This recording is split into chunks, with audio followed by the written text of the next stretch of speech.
ஏ மற்றும் பி ஆகிய இருவரும் இணைந்து ஒரு வேலையை ஏ அதே மாதிரி ஒரு வேலையை பி இணைந்துன்னு கொடுத்துருக்காங்க பார்த்தீங்களா. ஸோ ப்ளஸ் போட்டுக்கிறேன். எத்தனை நாளில் முடிப்பாங்க? 16 நாட்களில். 1/16ன்னு எழுதிக்கிட்டேன். ஏ தனியாக 48 நாளில் முடிக்கிறான்.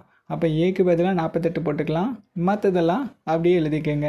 எனில் பி தனியே அந்த வேலையை எத்தனை நாட்களில் முடிப்பார் அப்படிங்கிறது கொஸ்டின். ஸோ பி எத்தனை நாளில் முடிப்பார் எனக்கு வேணும். அதை இங்கே வச்சுட்டு மற்றதெல்லாம் அந்த சைடு கொண்டு போயிடுறேன். கொண்டு போனால் இப்படி வருமா? ஸோ இது ரெண்டுத்துக்கும் எல்சிஎம் கண்டுபிடிங்க. எல்சிஎம் 48ன்னு வரும். அப்போ அந்த 48 காமனாக கீழே எழுதிக்கலாம். 16 எதால் பெருக்குனா 48 வரும்? 3ஆல் பெருக்குனா வரும்.